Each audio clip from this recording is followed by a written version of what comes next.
ሰላም እንዴት ናችሁ? ሁላችሁንም ሰላም ብያለሁ። ዛሬ የመጀመሪያ ቪዲዮዎችን እንሰራለን ስለ ቻትጂፒቲ ነው። እሱም ለጀማሪዎች ነው የሚሆነው ማለት ነው። ሁላችሁም ሰብስክራይብ እና ላይክ አድርጉ ፔጃችንን። የመጀመሪያው መግቢያ ነው። መግቢያው ሶስት ርዕሶች አሉት። የመጀመሪያው ቻትጂፒቲ ምንድን ነው፣ እንዴት ይሰራል፣ እንዴት መጠቀም እንችላለን የሚለው ነው ማለት ነው። ሁለተኛው ርዕስ ከጎቴክ ሚዲያ የተዘጋጀ የአይ ትምህርት ተከታታይነት እንዳለው ማሳወቅ ነው። ሶስተኛው ደግሞ የቻትጂፒቲ አርማ ምን ይመስላል የሚለውን እናያለን ማለት ነው። የመጀመሪያው ርዕስ ቻትጂፒቲ ምንድን ነው?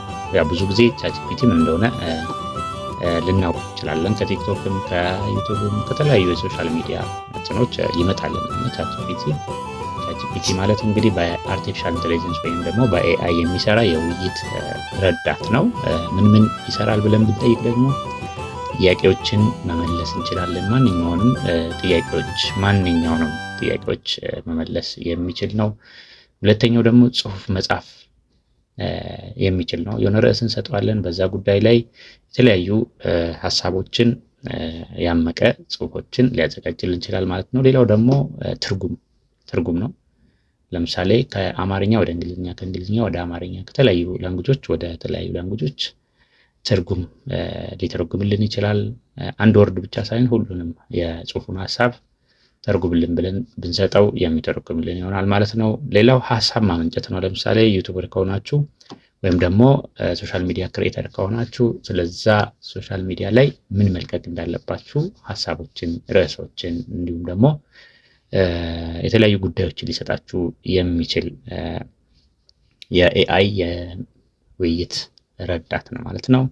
ሌላው ኮድ መጻፍ፣ ኮዲንግ። ለምሳሌ ኮዲንግ መማር ወይም ደግሞ ተሰጥኦ ያላችሁ ኮዲንግ ላይ ተሰጥኦ ያላችሁ ሰዎች ያንን ማሳደግ የምትችሉበትን ራሱ የተለያዩ ኮዶችን የተለያዩ አፖችን መስራት የሚችል ድረገጾችን መስራት የሚችል ኮዶችን ሊያዘጋጅላችሁ የሚችል ነው ማለት ነው። እንዴት መጠቀም እንችላለን የሚል ዋና ጥያቄ አለ።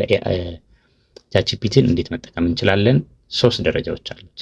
3 ደረጃዎች ወይ ደግሞ 3 ስቴፖች አሉት ማለት ነው። የመጀመሪያው አፕሊኬሽኑን ማውረድ ነው። ቻትጂፒቲ ከፕሌይ ስቶር ወይም ደግሞ ከአፕ ስቶር ላይ አፕሊኬሽኑን ማውረድ ነው ስልካችን ላይ። ካልሆነ ደግሞ ያው ኮምፒውተር የምትጠቀሙ ካላችሁ ደግሞ ቻትጂፒቲ ብላችሁ ጽፋችሁ በክሮም ላይ ማለት ነው። በነገራችን ላይ ክሮም ላይ ስልክ ላይም ይሰራል ማለት ነው። ስለዚህ ቀላሉ መንገድ ግን ይሄኛውን አፕሊኬሽን ብናወርደው በጣም የተሻለ ነው የሚሆነው ማለት ነው። ሁለተኛው መመዝገብ ነው። የምንመዘገበው በኢሜል ነው ማለት ነው። ባወረድነው አፕሊኬሽን ላይ ኢሜል አካውንት ይጠይቀናል። በዛ መሰረት እንመዘገባለን። ከዛ በኋላ በቃ የራሳችን ቤት ሆነ ማለት ነው። ከዛ የመጨረሻው 3ኛው ደረጃ መጠየቅ ነው። ጥያቄውን በግልጽ እና በዝርዝር መጻፍ ይኖርብናል ማለት ነው። 3 ስቴፖች ናቸው። አንደኛው ማውረድ አፕሊኬሽኑን፣ ሁለተኛ መመዝገብ፣ 3ኛ ደግሞ መጠየቅ ነው ማለት ነው። ለተሻለ ውጤት ወይም ደግሞ ፕሮምፕት ኢንጂነሪንግ የሚባል እንዴት እንጠይቅ?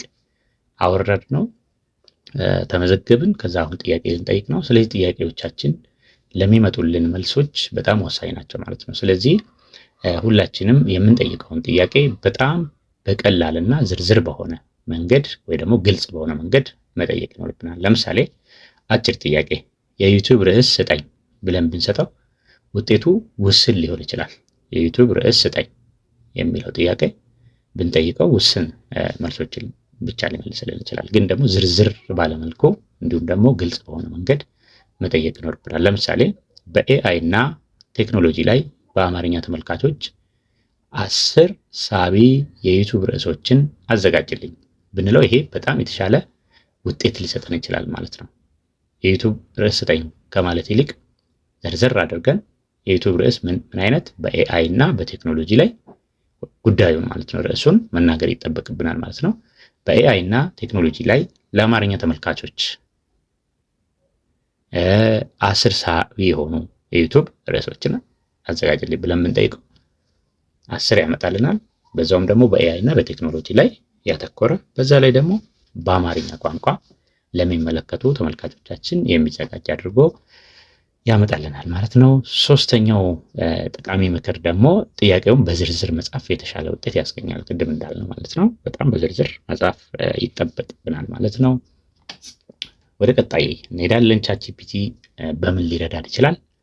አንደኛ ያው ቅድም እንዳወራ ነው የትምህርት ስራ ላይ የእያንዳንዷን ነገር ሊተነትንልን የሚችል ነው ማለት ነው። ሌላው የይዘት ፈጠራ ኮንቴንት ክሬሽን ቅድም እንዳልነው ቲክቶክ ላይ፣ ዩቱብ ላይ፣ ፌስቡክ ላይ የተለያዩ ሶሻል ሚዲያ ላይ ኮንቴንት ያጣን ሰዎች ካለን በምን አይነት ኮንቴንት ላይ በምን አይነት የይዘት ስራ ላይ ብሰራ ያዋጣኛል ብለን ብንጠይቀው በዝርዝሩ አሁን ላይ ተወዳጅነትና ተፈላጊነት ያላቸውን ኮንቴንቶች ወይም ደግሞ ርዕሶችን ሊሰጠን ይችላል ማለት ነው። ሌላው የዩቱብ ስክሪፕት እና የሶሻል ሚዲያ ፖስቶችን ያዘጋጅልናል። ለምሳሌ የዩቱብ ስክሪፕት ማድረግ የምንፈልገውን ነገር እነግረዋለን። እንዲህ አስቤያለሁኝ፣ ስለዚህ ከአንተ ቀጥታ የተዘጋጀ እያነበብኩ ማቅረብ የሚችለውን ነገር አቅርብልኝ፣ ጻፍልኝና አስተካክል፣ አዘጋጅልኝ ብንለው ሙሉውን በዛ ጉዳይ ላይ የተኮረ ስክሪፕት ያዘጋጅልናል። ከዛኛ እያነበብን የዩቱብ ኮንተንታችንን ክሬት ማድረግ እንችላለን። ሌላው ደግሞ የፕሮግራሚንግ ቅድም ኮዲንግ ላይ ተሰጥኦ ያለን ሰዎች ካለን ኮዲንግ ላይ በደንብ ሊረዳን ይችላል። ትርጉምና የንግድ እቅድ የመጨረሻው ማለት ነው። የተለያዩ ላንጉጆች ላይ የተጻፉትን በጣም ጠቃሚ መረጃዎችን በምንፈልገው ላንጉጅ ላይ ተርጉሞልን ያመጣልናል። የንግድ እቅዶችን፣ ፕሮፖዛሎችን እንድናዘጋጅ ይረዳናል ማለት ነው። ሌላው ያው በመጨረሻ የምነግራችሁ ነገር አስፈላጊ ጥንቃቄ ማድረግ ይጠበቅብናል። ምክንያቱም ቻትጂፒቲ ያው የኤአይ ወይ ደግሞ ቴክኖሎጂ ስለሆነ በሰው የተሰራ ስለሆነ ሁልጊዜ ማረጋገጥ ይጠበቅብናል። ሁልጊዜ እውነት ነው ብለን መቀበል አይኖርብንም ማለት ነው እና ስለዚህ ስህተቶች ሊፈጠሩ ይችላሉ። ያንን ፋክት ቼክ ማድረግ ይጠበቅብናል ማለት ነው። ማጠቃለያ እንግዲህ ይህንን ቪዲዮ ከወደዳችሁ ላይክ አድርጉ፣ ሚዲያውን ሰብስክራይብ አድርጉ፣ ኖቲፊኬሽን ቤሏን በመጫን ቀጣይ ትምህርቶችን ልትከታተሉ እንግዲህ ከወዲሁ እናሳስባለን። መልካም ጊዜ ይሆንላችሁ። ጎቴክ ሚዲያ ይቀጥላል። ቀጣይ ደግሞ ክፍል 2ን በሌላ ርዕስ ላይ አመጣላችኋለሁ። መልካም ጊዜ ይሆንላችሁ።